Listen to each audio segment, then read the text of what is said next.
Assalamualaikum warahmatullahi wabarakatuh. Alhamdulillahi rabbil alamin. Alladzi arsala rasulahu bil huda wa dinil haqq liyuzhirahu 'ala ad-dini kullihi wa kafa billahi shahida. Asyhadu an la ilaha illallah wahdahu la syarika lah wa asyhadu anna Muhammadan 'abduhu wa rasuluhu la nabiyya ba'dah. Allahumma salli wa sallim wa barik ala sayyidina wa nabiyyina wa habibina wa syafiina wa zukhrina wa maulana Muhammad wa ala alihi wa ashabihi wa man tabi'ahum bi ihsanin ila yaumil qiyamah. Sama-sama kita hormati, kita muliakan Bapak-bapak pengurus Masjid Paripurna Darul Aman yang dirahmati Allah. Yang saya hormati, yang saya muliakan, saya banggakan bapak-bapak, ibu-ibu, para jamaah salat maghrib yang dirahmati Allah. Kembali kita bersyukur kepada Allah Subhanahu wa taala. Pada malam ini kita masih diizinkan oleh Allah datang melaksanakan salat berjamaah, duduk beriktikaf di dalam masjid ini. Mudah-mudahan duduknya kita mendapatkan pahala kebaikan dari Allah sesuai dengan sabda baginda Rasulullah sallallahu alaihi wasallam, "Majtama'a qaumun fi baitin min buyutillah." Tidaklah orang duduk dalam rumah dari rumah-rumah Allah, maksudnya masjid. Yatluna kitab Allah, lalu mereka membaca kitab Allah, membaca ayat Allah. Wa yatadarasunahu bainahum, lalu kemudian ayat itu dipelajari, ayat itu dijelaskan. Illa nazalat alaihimul malaikah, maka sesungguhnya mereka sedang diturunkan oleh Allah keutamaan-keutamaan. Illa nazalat alaihimus sakinah, pertama Allah turunkan ketenangan. Jadi orang dalam masjid itu Pak, hatinya pasti tenang.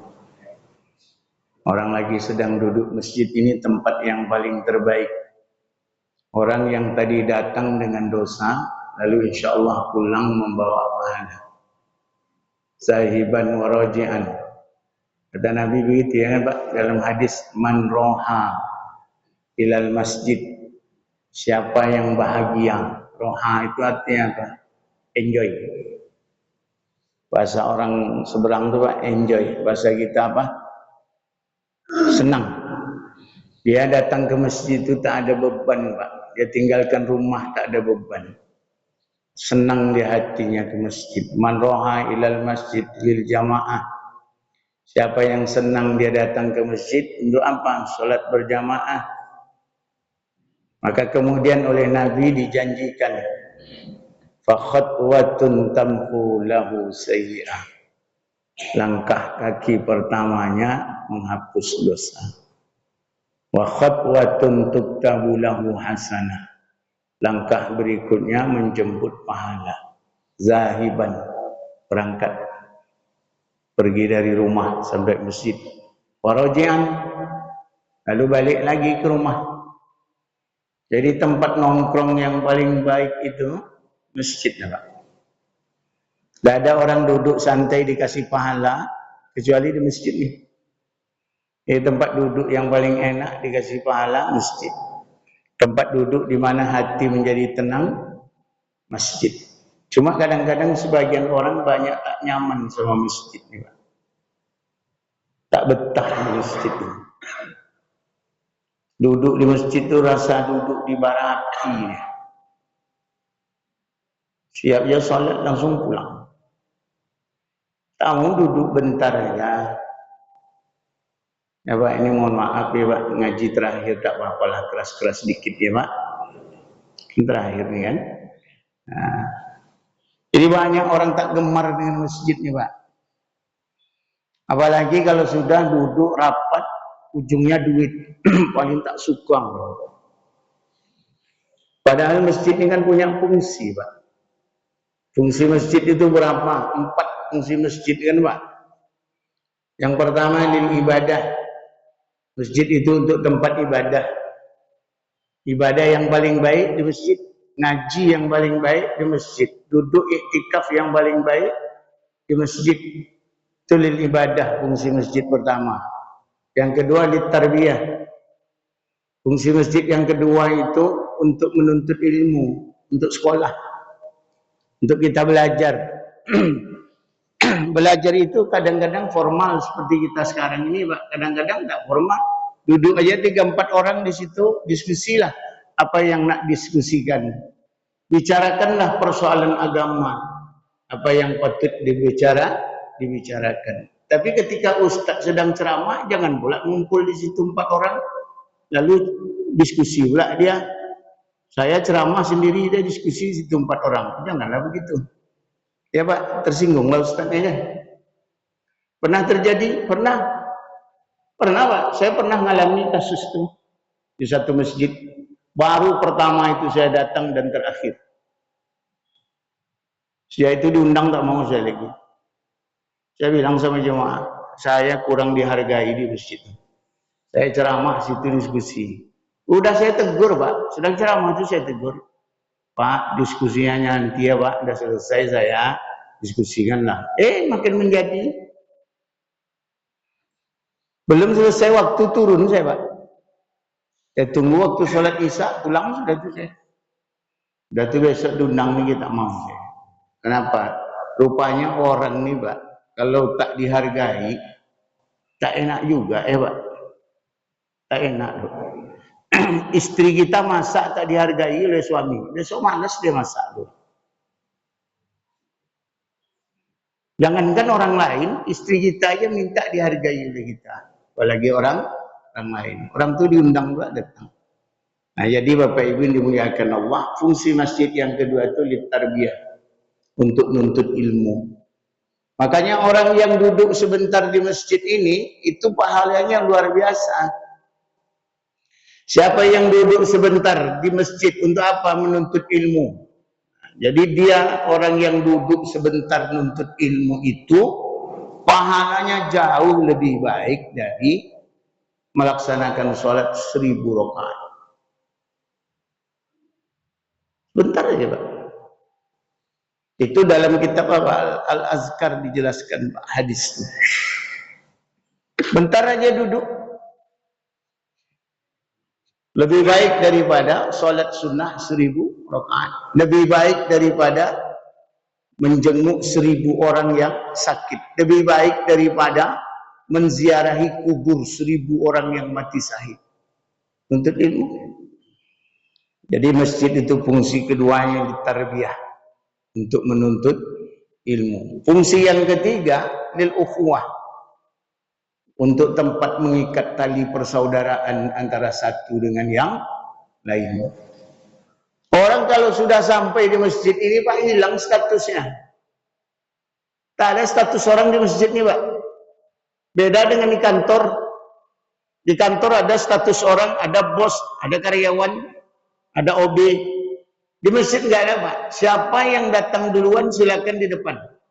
Pejabat datang belakangan, silakan di belakang. Nggak ada Pak istimewa orang. Orang yang istimewa di masjid orang yang duluan datang. Maka orang yang duluan datang jangan ambil paling belakang. Karena udah dimuliakan oleh Allah. Kita disuruh datang oleh Allah, dikasih izin datang awal, datang pertama. Terus sampai di masjid kenapa ngambil saf belakang? Saf yang utama justru di depan. Jangan tegak-tegak jadi juga di belakang loh. Udah datang ke masjid, ambil saf paling depan, penuhkan saf depan. Kenapa? Karena orang yang paling hebat di masjid itu orang yang berada di depan. Nah, sisilah depan-depan nih, penuhkan dulu. Udah penuh baru saf kedua, penuh saf kedua baru saf ketiga. Ya Pak. Nah, kita ini kadang tak begitu. Ya Pak, paham sudah, tapi ngamalkan yang belum ya Pak. Paham bahwa kita semua saf paling depan paling baik. Ngerti kita semua Pak.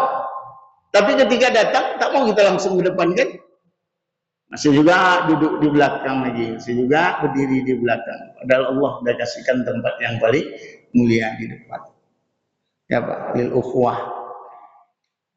Yang ketiga lil ijtimaiyah, yang keempat lil ijtimaiyah. Fungsi masjid itu untuk hubungan sosial. Hubungan sosialnya apa? Masjid menghimpun dana, lalu kemudian dana didistribusikan. Masjid ini bukan hanya sekedar menerima sedekah infak, tapi masjid juga menjadi tempat menyalurkan dana sedekah dan infak. Kemana diberikan? Bagi miskin. Maka kemudian ada bakul du'afa, ada bakul fakir miskin, ada bakul anak yatim, ada bakul MDA, ada bakul masjid. Beda-beda fungsi, Pak. Masjid untuk bangun masjid, MDA untuk menghidupkan syiar. Bagaimana anak-anak kita besok akan mau masuk ke masjid? Bagaimana anak-anak kita bisa beribadah di masjid kalau sekolah tak ada? Maka dikenalkan mereka dengan agama lewat lembaga pendidikan. Sekolah mereka di situ, prakteknya di sini. Ilmunya di situ dia dapatkan di sekolah, prakteknya di sini. Lalu kemudian dia du'afa. Du'afa itu mak kaum lemah, kaum miskin. Nah, cuma kadang-kadang Bapak Ibu, isi bakul yang paling kecil itu untuk siapa? Dengarlah pengumuman-pengumuman di masjid, Pak. Itu masjid 700. Gitu kan, Pak? Itu MDA 400. Itu apa? 125. Tidak masjid Darul Aman. Atau lebih kurang. Masjid Darul Aman ada, Pak, bakul du'afa. Tidak ada ya. Berarti orang kayu saja, Sko. Ya Pak, ya kalau ada bakul du'afa berarti ada orang dhaif ya, orang lemah. Kalau ada bakul du'afa berarti orang kayu saudara. Nah, jadi Bapak Ibu yang dimuliakan Allah SWT, masjid yang indah seperti ini memang tempat kita bersedekah, tempat kita berinfak, tempat kita berbagi. Dan prinsip sedekah itu sederhana, Pak. Prinsip sedekah itu sederhana, Bu. Sedekah itu bukan berapa besarnya, sedekah itu berapa bisanya. Kenapa saya katakan berapa bisanya? Karena memang Bapak Ibu saya kalau ke masjid kan nggak bawa uang besar. Makanya prinsipnya bukan berapa besarnya. Prinsipnya adalah berapa bisanya. Ketika hari ini bisa 10.000, 10.000. Pekan depan bisa 100.000, 100.000. Lalu kemudian ada masa di mana kita tak bisa, bisanya cuma 1.000, ya 1.000. Yang penting nama kita ada dalam absen malaikat ya Pak. Ini jangan kosong terus ya kan. Nah, Jumat ini kosong, Jumat kemarin kosong juga, Jumat sebelumnya kosong juga. Janganlah begitu. Ya Pak, paling tidak adalah sikit-sikit nama kita ada di situ. Nah, jadi Bapak Ibu yang dimuliakan Allah SWT, ini kenapa saya sampaikan masalah masjid. Karena kita kan tak lama lagi puasa ya Pak. Nah, ketika orang puasa, ibadah puasa itu erat kaitannya dengan masjid. Sangat erat. Orang yang puasa itu erat kaitannya dengan masjid. Orang yang puasa itu erat kaitannya dengan sedekah. Orang yang puasa itu erat kaitannya dengan baca Al-Quran. Itu orang puasa Pak. Kalau ada orang puasa tapi dia tak familiar sama masjid, itu dipertanyakan puasanya. Kalau ada orang puasa tapi tak semangat dia dalam baca Quran, dipertanyakan juga puasanya. Ada orang puasa tapi tak lancar sedekah infaknya, dipertanyakan juga puasanya. Nah, makanya Bapak Ibu yang dimuliakan Allah SWT, ini kan Ramadan tak berapa lama lagi Pak. Kajian kita kan sebenarnya fikih ibadah. Ramadan itu fikih ibadah. Kita datang ke masjid iktikaf juga fikih ibadah. Kita duduk sekarang ini ibadah nih Pak. Makanya kemudian menuntut ilmu itu jauh lebih baik daripada ibadah. Kenapa? Karena ibadah kadang tidak diterima karena disebabkan tidak punya ilmu. Maka cari ilmu itu dulu untuk jalan kita ibadah. Udah dapat ilmunya baru kita ibadah kepada Allah. Baru mantap. Makanya kemudian kajian kita di sini kan variatif nih Pak. Ada tasawuf, ada fikih, ada akhlak, ada tauhid, macam-macam. Ya Pak, ada apa lagi itu? Ada hadis. Ya Pak, ada tazkiyatun nufus. Tazkiyatun nufus itu sama dengan tasawuf. Bahasa orang dulu namanya tasawuf, Pak. Orang sekarang agak nak dimodernkan namanya. Ditukarlah jadi tazkiyatun nufus atau tazkiyatun nafsi. Kajiannya tasawuf juga. Kenapa? Karena mereka agak malu nyebut tasawuf itu. Apa sebab kajian orang dulu? Diganti sedikit agak keren. Ya apa masalahnya? Tazkiyatun nufus apa? Taubat, saja'ah, sabar, tawakal, ridho, ikhlas. Itu kan bagian tasawuf, Pak.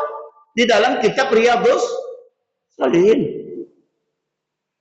Ya Pak. Nah kita variatif Pak. Hari ini kita belajar di sini. Termasuklah fikih ibadah. Fikih ibadah itu luas. Masuk itikaf dalam masjid itu fikih ibadah. Duduk kita di sini fikih ibadah. Ada yang bertanya, Pak Ustaz, sedang duduk di masjid boleh tidak minum, boleh tidak makan? Boleh. Memang ada larangan haram makan di masjid. Ya Pak. Yang tak boleh itu mengotori masjid. Kalau ada orang makan tapi tak kotor, boleh atau tak boleh? Boleh kan Pak? Prinsipnya masjid jangan dikotori. Orang makan belum tentu kotor. Bapak Ibu yang sudah pergi ke Mekah, ke Madinah, orang berbuka di mana di situ? Kan dalam masjid itu Pak, bentang saproh. Bentang plastik, taruh makanan di atas itu, makan siap gulung. Selesai Pak. Larangannya bukan malah masalah larangan makan di masjid. Larangannya adalah mengotori masjid. Nah, jadi itu perbedaan konsep. Nah Bapak Ibu yang dimuliakan Allah SWT. Karena Ramadan tinggal menghitung hari, 12 hari lagi insya Allah sampailah waktunya. Apa yang kita lakukan hari ini, ayolah kita sambut Ramadan itu dengan doa.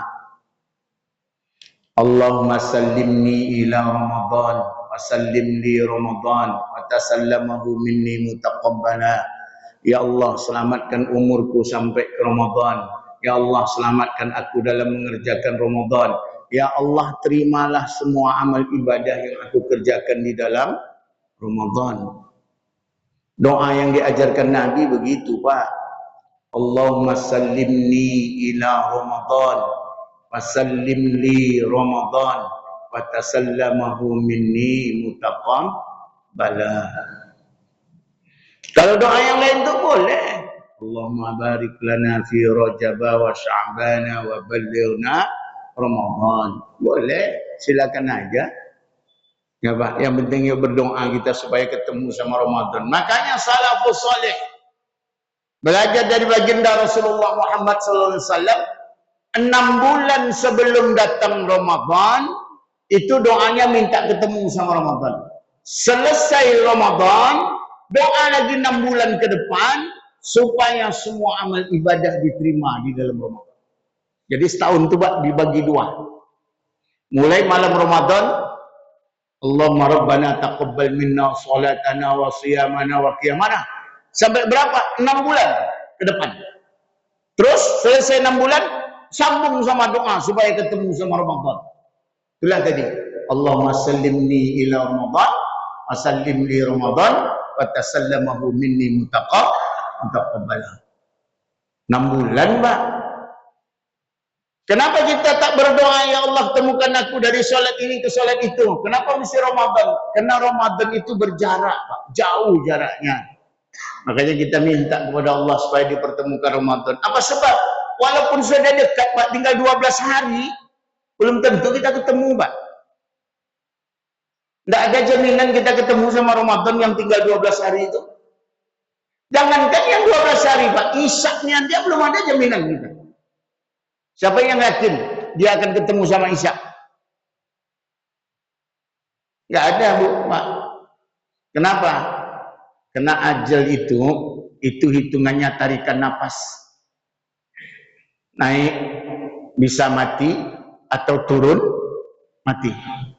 Mati itu kan 2, Pak. Sedang naik napas atau sedang turun. Hitungannya detik kan Pak, bukan menit kan? Nah, bisa mati atau bisa mati. Nah, kalau begitu, ini masih 20 menit lebih. Oh, lama lagi itu. Tidak ada Pak jaminannya. Tidak ada. Walaupun kita masih enak makan, masih nyenyak tidur, masih duduk kuat, tidak ada jaminan. Kenapa? Karena mati itu bukan karena tua. Mati itu bukan karena sakit. Mati itu kena ajal. Ya Pak? Tapi biasanya orang sakit itu rentan sama mati. Tapi orang mati bukan kena sakit, kena ajal. Nah, jadi Bapak Ibu yang dimuliakan Allah Subhanahu wa taala, maka kita yang pertama yuk kita berdoa. Berdoa supaya kita ketemu sama Ramadan. Apa memang istimewanya Ramadan? Qad ja'akum Ramadan. Sungguh telah datang kepadamu Ramadan. Apa yang dibawa oleh Ramadan? Syahrul Mubarak. Ramadan itu bulan yang penuh dengan keberkahan. Apa yang dimaksud dengan keberkahan? Al-barakah az-ziyadah. Berkah itu artinya nambah. Berkah itu artinya bertambah. Sodakoh 10 jadi 1000. Kalau di luar Ramadan, sodakoh 10 jadi 100. Kalau dalam Ramadan, sodakoh 10 jadi 1000. Itulah bayangan. Kalau hadisnya banyak Pak, yang berkaitan dengan amal ibadah yang dilipat gandakan. Orang yang mengerjakan ibadah sunnah di dalam Ramadan setara dengan ibadah wajib di luar Ramadan. Orang yang mengerjakan ibadah wajib di dalam Ramadan 70 kali setara dengan wajib di luar Ramadan. Coba bayangin itu Pak. Makanya kemudian Bapak Ibu yang dimuliakan Allah SWT, apa yang bisa kita buat ketika Ramadan kita buat. Intinya yang kita buat itu adalah kebaikan. Yang kita cari apa Pak? Mubarak, barokah. Yang barokah itu Pak sama dengan umur. Umur itu yang dinilai Allah bukan panjangnya Pak. Umur itu yang dinilai Allah berkahnya. Imam Syafi'i itu berapa umurnya Pak? 53. Siapa yang tidak kenal sama Imam Syafi'i? Ya Pak, udah berapa ribu tahun mati. Masih terngiang-ngiang nama beliau di telinga kita kan Pak? Ada orang tetangga kita baru mati 2 bulan nggak disebut ya orang. Padahal umurnya panjang. 80, 90, mati selesai. Tak disebut. Kenapa? Tak ada yang ditinggalkan kebaikan untuk orang lain. Ya, orang mati itu Bapak Ibu dikenang orang bukan kena panjangnya umur, tapi kena berkahnya umur.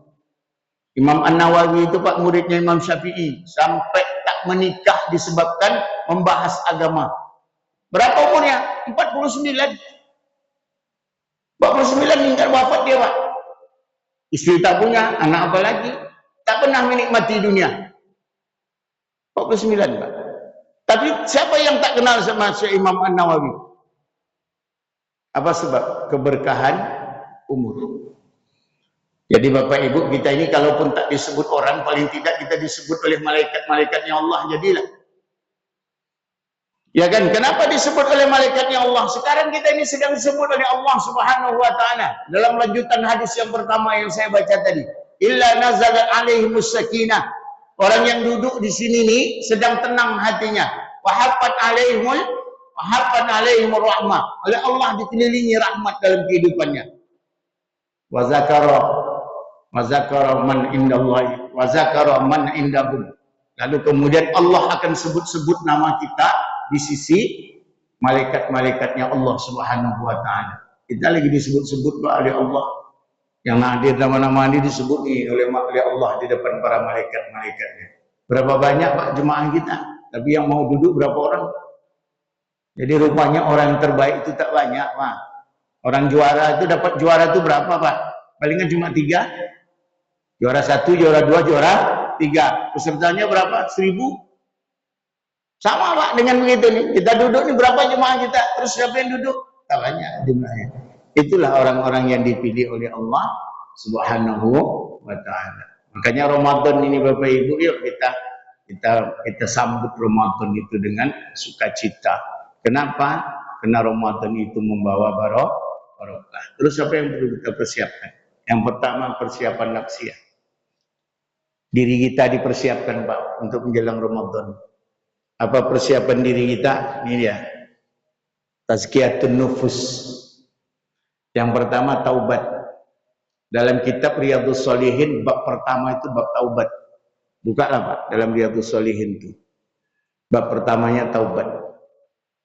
Taubat dengan Allah Subhanahu wa taala urusannya sederhana, Pak. Kalau taubat salah sama Allah urusannya cuma 3. Tapi kalau dengan manusianya agak sulit sedikit, Pak. Kalau dengan Allah, datang kepada Allah, taubat, lalu kemudian nadamah, disesali, lalu kemudian tidak diulang lagi, lalu kemudian ditutup dengan amal kebaikan sebanyak-banyaknya. Selesai urusannya sama Allah. Tapi dengan manusia, tambah satu lagi, Pak. Kalau ngambil barang dia, balikkan. Kalau hutang, bayar. Kalau janji, donasi. Ya kan, Pak? Nah, kalau nyakiti, minta maaf. Persoalan kita hari ini, sesama manusia, yang paling berat kan minta maaf, Pak. Jangankan sama orang lain, kita sebagai suami aja gengsi minta maaf sama istri. Betul nggak, Pak? Yang suruh minta maaf dulu istri apa suami? Pasti istri kan, Pak? Nah, jadi Bapak Ibu yang dimuliakan Allah Subhanahu wa taala, jadi kita dengan Allah Subhanahu wa taala urusan taubat itu mudah aja. Ya ayyuhalladzina amanu tubu ilallahi taubatan nasuha. Orang-orang yang beriman, taubat kamu dengan taubatnya nasuha. Nasuha itu nama orang. Taubatnya asli, Pak, beneran. Kenapa? Karena nasuha itu orang yang banyak kesalahan, banyak dosa, lalu kemudian ingin kembali ke pangkal jalan. Luar biasa, Pak. Ini susah menjadi nasuha nih. Maka terkenallah istilah dengan taubat nasuha. Jadi orang-orang dulu itu, Pak, banyak kisah yang bisa kita ambil. Ada orang jujur-jujur kali. Ada orang jahat-jahat kali. Itu orang dulu, Pak. Ada jujur kali. Ada dia sedang musafir berjalan di pinggir sungai, Pak. Hanyutlah sebuah delima. Ini orang jujur nih, Pak. Hanyut delima. Dia lapar, dimakan delima itu. Sedang makan teringat, ini milik siapa? Delima ini punya siapa? Kalau delima ini hanyut, berarti dia di hulu. Berarti di hulu ada kebun delima. Disusurinya, Pak, sampai ke kebun delima itu. Dapat kebun tuh di tepi sungai itu. Bertanya sama yang punya, Pak, saya tadi di sungai dapat delima, saya makan, saya minta dihalalkan. Coba awak main di sungai, anyut durian. Tapi awak tidak ada delima, Pak, ya, jadi delima, Pak. Anyut durian, tu ambil, buka. Kan awak cari ke ujung tu. Nah, dulu, Pak, beli pasal durian tu. Ya kan? Ini orang jujur, dicari, Pak, sampai ketemu. Minta dihalalkan. Apa kata yang punya delima? Saya halalkan, tapi syaratnya ada. Apa syaratnya? Kau harus kerja di kebun saya setahun. Sebiji delima harus kerja setahun. Satu. Yang kedua, engkau harus nikahi anakku. Tapi anakku buta, anakku lumpuh, anakku bisu. Siapa yang mau? Kalau awak yang tua-tua nak kena domo dah, Pak. Amu dah. Ya, Pak. Coba. Dah selesai setahun, Pak. Minta izin dia. Pak, dah selesai setahun, Pak. Minta izin saya, Pak. Ada satu syarat lagi. Kau mesti nikah sama anakku. Anakku bisu, anakku lumpuh, anakku buta. Karena udah janji orang baik dinikahi, ya, Pak. Nikah dia. Selesai pernikahan, lanjut ke malam pertama, masuk dia ke kamar. Dibukanya nikopnya tuh. Ini tidak manusia nih dong, bidadari. Ya, Pak. Ditanya, dijawab, ngomong, dengar. Suruh berjalan dia. Ini salah orang enggak nih? Coba, Pak. Keluar lagi dia, Pak. Pak, yang di dalam kamar tuh enggak bisu dah, Pak. Enggak butuh dah. Enggak lumpuh dah. Caranya, enggak salah orang. Apa kata jawab mertuanya? Aku tahu engkau orang baik. Anakku tu buta dari kemaksiatan, anakku tak pernah melihat sesuatu yang dilarang oleh Allah. Anakku lumpuh, tak pernah dia melangkahkan kaki ke tempat yang dilarang oleh Allah Subhanahu wa taala. Anakku tu bisu, tak pernah dia bicara yang tidak baik. Karena engkau orang baik, maka aku nikahkan engkau sama anakku. Coba gara-gara delima disebabkan oleh jujur, dapatlah dia bidadari. Awak kan tak sama itu ya Pak. Nah, ceritanya kan beda kan Pak. Nah, jadi Bapak Ibu yang dimuliakan Allah SWT, jadi banyak juga hikmah yang menjadi orang jujur ya Pak. Banyak hikmah kebaikan menjadi orang-orang yang baik. Jadi makanya ayo kita taubatnya taubat nasuha. Ini tazkiyatun nufus, babnya bab at-taubat dalam kajian ilmu tasawufnya. Cuma persoalannya ada taubat yang tak diterima oleh Allah Subhanahu wa taala. Ada apa? Banyak orang yang kemudian taubatnya terhalang. Apa sebab? Ada hal-hal yang menghalangi taubat itu. Yang pertama, at-taswifut taubah. Suka nunda-nunda taubat. Taswif itu nunda, Pak. Nantilah. Kita ini kan gitu juga, Pak. Dalam beramal suka nunda kan, Pak? Ya, Bu, baca Quran. Nantilah. Salat tahajud. Malam besok lah. Malam besok udah bangun. Malam besoknya lagi lah. Akhirnya setahun tak salat. Salat tahajud. Sedekah gitu juga, Pak. Besok lah. Akhirnya sebulan tak ada sedekah. Itu namanya at-taswif. Jadi orang yang taubat itu juga begitu, Pak. Kadang at-taswif taubah ditunda-tunda, besok lusalah. Akhirnya setahun dia tak taubat. Yang kedua, tarkur ridha bil kafaf. Tak ridho dia dan tak merasa cukup dengan pemberian Allah Subhanahu wa taala. Kalau ditengok Pak pemberian Allah ada aja kurangnya, ya kan Pak? Dah dapat iko, nak iko, dapat iko, sudah ada iko. Kurang aja Pak. Kurang aja Bu dalam hidup. Itu namanya tarkur ridha. Dia tinggalkan rasa ridhonya kepada Allah bil kafaf, lalu kemudian hilang rasa cukupnya kepada Allah Subhanahu wa taala. Padahal siapa yang tahu dengan kebutuhan kita? Bukan kita. Yang tahu dengan kebutuhan kita Allah Subhanahu wa taala. Makanya apa yang diberikan oleh Allah kepada kita, itulah ukuran yang memang Allah kasihkan kepada kita. Karena Allah yang paling tahu. Jadi makanya Bapak Ibu, apa aja hari ini yang ada pada tangan kita itu yang paling terbaik yang Allah kasihkan kepada kita. Lalu kemudian yang ketiga, penghalang kita taubat itu at-takasul fil ibadah. Malas kita ini dalam beribadah. Ya Pak, malas. Itikaf malas, baca Quran malas. Yang paling banyak malas itu apa Pak kita? Baca Quran. Malas. Apalagi Bu? Salat tahajud. Malas tuh. Ada aja tuh. Makanya saya Pak selalu tanya sama ibu-ibu. Karena jemaah saya kan banyak ibu-ibu Pak. Mana lebih banyak waktu yang kita gunakan untuk membuka Al-Quran atau membuka HP? Kan HP kan Pak? Iya Pak. Bahkan sedang golek-golek di masjid. Di masjid sedang golek-golek, dibuka HP, yang dibuka nyanyi. Lagu. Coba bayangkan. Dalam masjid, saya ini bukan cerita bohong Pak, karena saya tampak, saya dengar. Cobalah bayangkan. Di masjid, istirahat golek-golek tengah hari, di sudut. Nyanyi yang dibuka. Lagu-lagu Melayu. Ya Pak. Dalam hati saya inilah model-model. Tapi syukur juga dia mau datang ke masjid sholat dia. Cuma istirahatnya salah style. Harusnya stylenya itu kan, apa lagunya Pak? Selimut putih.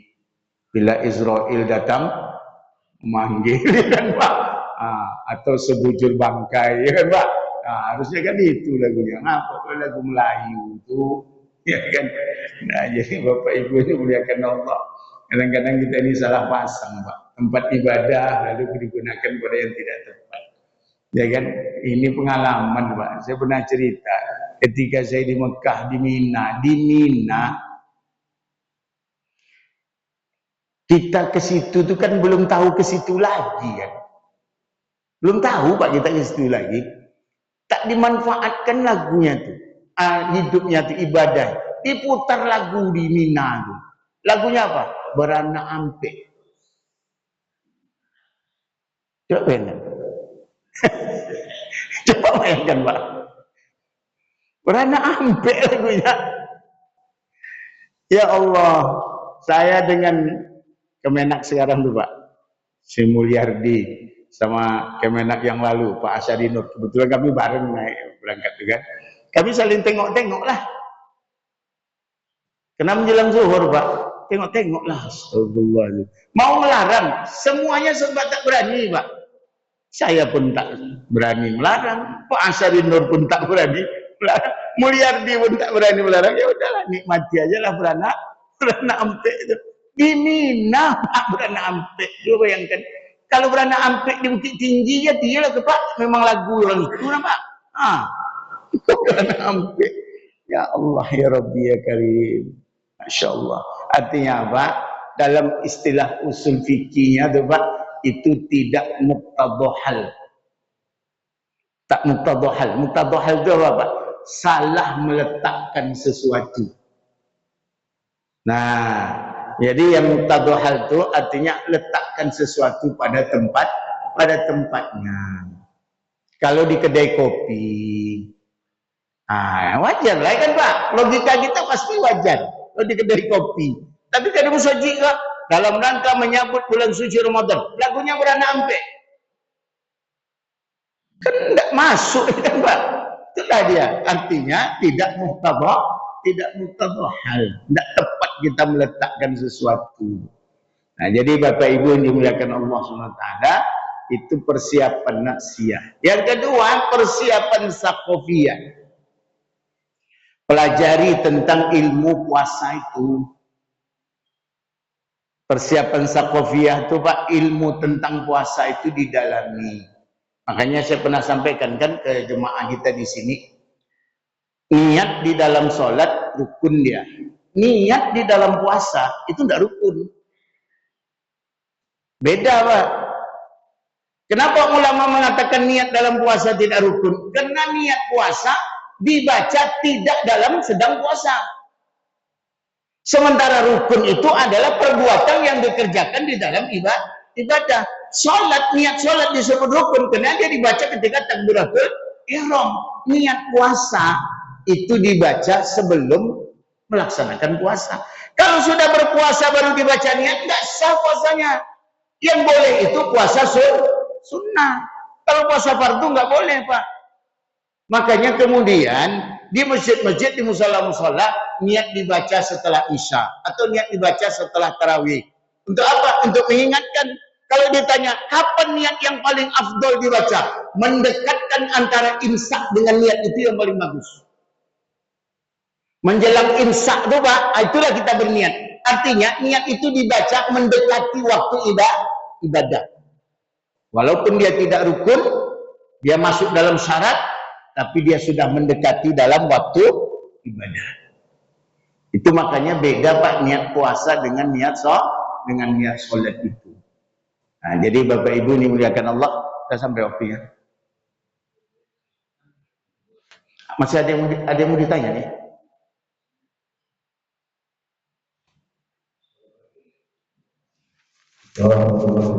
Waalaikumsalam. Saya mau tanya tentang Bapak suka nih. Apa itu Pak? Tobat. Kata caranya kita kan ada sholat tobat. Saya ingat saya dulu spesial sholat. Dengan umur yang segini, saya sholat tobat itu bikin apa saya kan sekali. Kata caranya kan untuk sholat juga. Kalau sering-sering kita sholat tobat itu kan akhirnya tobat sama ngadu. Ini yang pertanyaannya apakah bagaimana caranya tobat sudah Ya, baik. Yang pertama disunnahkan sholat sunnah taubat. Salat sunnah taubat itu tidak berdosa pun sunnah salat itu. Orang baik pun sunnah juga mengerjakan salat sunnah taubat itu.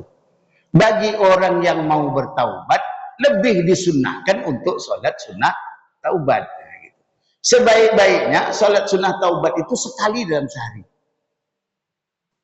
Jadi bukan berarti salat sunnah taubat hari ini terus besok salat lagi, bukan berarti melecehkan, bukan begitu. Yang melecehkan taubat itu adalah hari ini sudah taubat, berjanji untuk tidak melakukan keburukan. Rupanya besok diulang lagi keburukan itu. Itu yang melecehkan. Tapi kalau salat sunnahnya dikerjakan berulang-ulang, dia tidak melecehkan. Justru itu yang paling bagus. Karena salat sunnah taubat itu yang paling bagus dikerjakan sekali dalam sehari. Waktunya kapan? Waktunya tidak terikat.